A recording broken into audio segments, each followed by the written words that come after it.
मंगलवार व्रत कथा। व्रत की महात्म्य एवं विधि।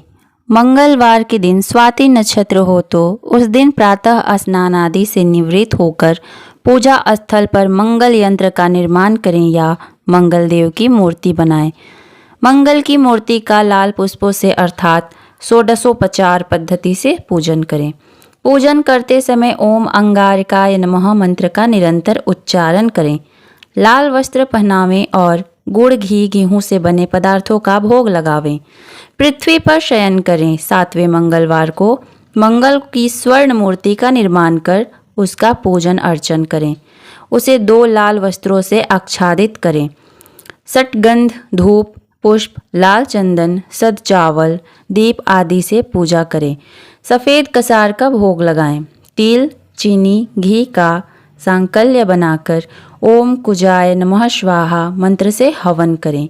इसके बाद ब्राह्मण को भोजन कराकर मंगल की मूर्ति ब्राह्मण को दक्षिणा में दें तो मंगल ग्रह जनित सभी अनिष्टों की समाप्ति होकर व्रत के प्रभाव से सुख, शांति, यश और ऐश्वर्य की प्राप्ति होती है। मंगलवार की पूजा करके व्रत की कथा सुने, आरती कर प्रसाद बांटें, तत्पश्चात भोजन करें। व्रत पूजन करने वाला ऋण मुक्त हो और पुत्र कलत्र से युक्त होकर विष्णु लोक को प्राप्त करता है। स्त्री तथा कन्याओं को यह व्रत विशेष रूप से लाभप्रद है। उनके लिए पति का अखंड सुख, संपत्ति तथा आयु की प्राप्ति होती है। वे सदा सुहागन रहती हैं।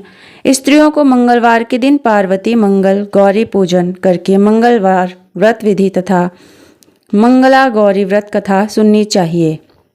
यह कथा सर्व कल्याणकारी देने वाला है। मंगलवार व्रत कथा। एक बार नैमिषारण्य तीर्थ में 88,000 मुनि एकत्र होकर सूत जी से पूछने लगे, हे महामुनि, आपने हमें अनेक पुराणों की कथाएं सुनाई हैं। अब कृपा करके हमें ऐसा व्रत और उसकी कथा बताएं जिसके करने से संतान की प्राप्ति हो तथा मनुष्यों के रोग शोक, अग्नि, सर्प दुख आदि का भय दूर हो।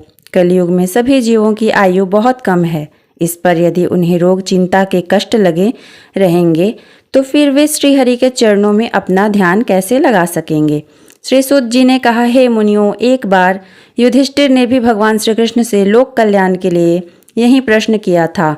भगवान श्री कृष्ण और युधिष्ठिर का संवाद मैं आपके सामने कहता हूँ, ध्यान देकर सुने। एक समय हस्तिनापुर की राजसभा में योगी राज श्री कृष्ण बैठे हुए थे।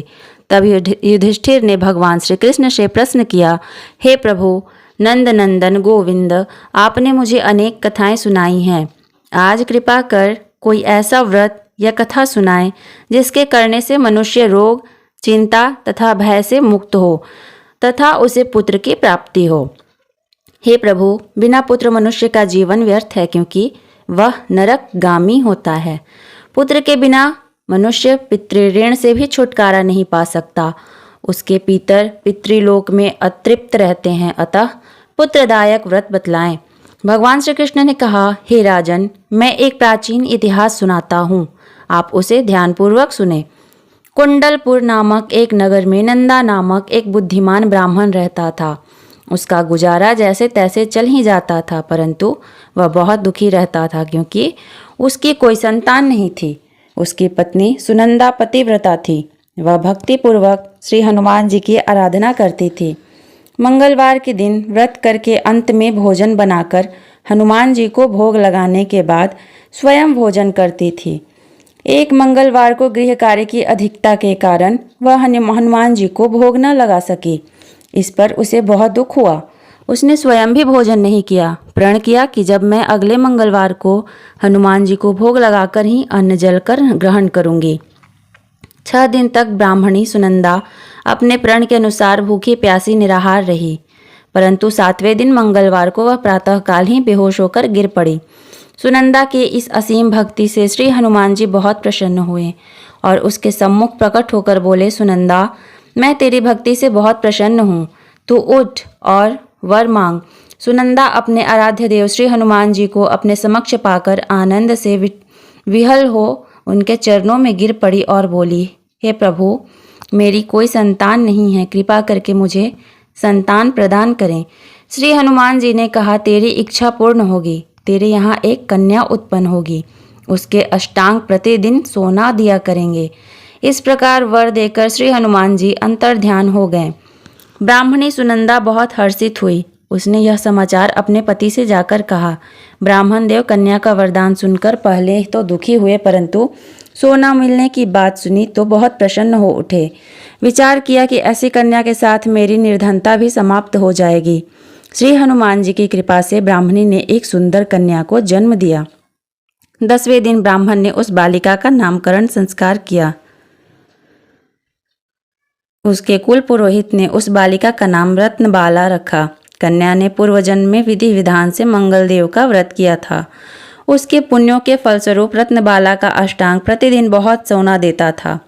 उस सोने से नंदा ब्राह्मण बहुत धनवान हो गया। ब्राह्मणी सुनंदा भी बहुत अभिमानी हो गई। रत्नबाला जब 10 वर्ष की हुई तो एक दिन सुनंदा ने नंदा ब्राह्मण से कहा, मेरी पुत्री रत्नबाला विवाह योग्य हो गई है, अतः कोई सुंदर तथा योग्य वर देखकर उसका विवाह कर दें। सुनकर नंदा ब्राह्मण बोला, अभी तो रत्नबाला बहुत छोटी है, अभी से क्यों परेशान होती हो। तब ब्राह्मणी ने कहा, हे पतिदेव, रजस्वला का दान देने वाले माता पिता को घोर नरक की प्राप्ति होती है। इस पर नंदा ब्राह्मण ने कहा, अभी तो रत्नबाला केवल 10 वर्ष की ही है, मैंने तो 16-16 साल की कन्याओं की विवाह करवाए हैं, अभी जल्दी क्या है। ब्राह्मणी सुनंदा ने कहा, आप ये सारे तर्क लोभ के कारण दे रहे हैं, आपको तो शास्त्रों के आदेश का पालन करना चाहिए। नंदा ब्राह्मण के पास अपनी पत्नी की बात का कोई जवाब न था। वह बोला, ठीक है, मैं कल योग्य वर की तलाश में अपना दूत भेज दूंगा। दान भी तो सुपात्र को ही दिया जाता है। दूसरे दिन ब्राह्मण ने दूत को बुलाया और उसे बेटी के लिए योग्य वर तलाशने की आज्ञा दी। दूत स्वामी की आज्ञा पाकर वर खोजने के लिए चल पड़ा। अनेक नगर घूमने के बाद उसने पंपई नगर में एक सुंदर ब्राह्मण युवक को देखा, जिसका नाम सोमेश्वर था। वह बहुत गुणवान था। दूत ने इस सुंदर व गुणवान ब्राह्मण पुत्र के बारे में अपने स्वामी को पूर्ण विवरण दिया। ब्राह्मण नंदा को भी सोमेश्वर अच्छा लगा और फिर एक शुभ मुहूर्त में विधिपूर्वक सोमेश्वर को कन्या का दान करके ब्राह्मण ब्राह्मणी संतुष्ट हो गए।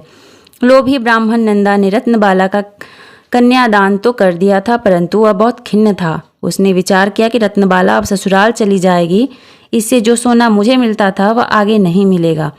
मेरे पास जो धन था कुछ तो इसके विवाह में खर्च हो गया और जो शेष बचा है वह भी कुछ दिन के पश्चात समाप्त हो जाएगा। उसने विचार किया कि अब कोई ऐसा उपाय करूं कि रत्नबाला मेरे घर में ही बनी रहे। आखिर उसने एक क्रूर निर्णय ले लिया। उसने विचार किया कि जब रत्नबाला का पति सोमेश्वर उसे अपने घर वापस ले जा रहा होगा तो वह मार्ग में उसका वध करवा देगा, अपनी पुत्री को अपने घर वापस ले आएगा, जिससे नियमित रूप से उसे सोना भी मिलता रहेगा और समाज की नज़र से भी वह बच जाएगा। प्रातः काल हुआ। नंदा और सुनंदा ने अपने जामाता तथा पुत्री को बहुत सारा धन देकर विदा किया। सोमेश्वर अपनी पत्नी रत्नबाला को लेकर अपने नगर की तरफ चल दिया। ब्राह्मण नंदा ने क्रूर निर्णय को कार्य रूप देने के लिए अपने दूत को मार्ग में अपने जमाई का वध करने के लिए पहले ही भेज दिया था। दूत मार्ग में ही छिपकर बैठ गया और जैसे ही सोमेश्वर उसके छिपे स्थान पर पहुंचा, ब्राह्मण दूत ने स्वामी की आज्ञा पालन करते हुए सोमेश्वर का वध कर दिया और यह समाचार ब्राह्मण तक भी पहुंचा दिया। अपने जामाता के वध का समाचार सुनकर नंदा ब्राह्मण अपनी पत्नी के साथ वहां पहुंचा जहां यह जघन्य कार्य हुआ था। रुदन करती अपनी पुत्री से बोला, पुत्री, लुटेरों ने ऐसा अनर्थ करते हुए कुछ भी नहीं सोचा। भगवान की यह कैसी इच्छा थी, लेकिन भगवान की इच्छा के आगे किसी का कोई वश नहीं चलता। अब तू घर चल, जो भाग्य में लिखा है वही होता है। अपने पति की मृत्यु से रत्नबाला बहुत दुखी हुई। उसने मरने की ठान ली। उसने विलाप करते हुए अपने माता पिता से सती होने की अपनी इच्छा बताई। माता पिता ने बहुत समझाया, लेकिन वह न मानी।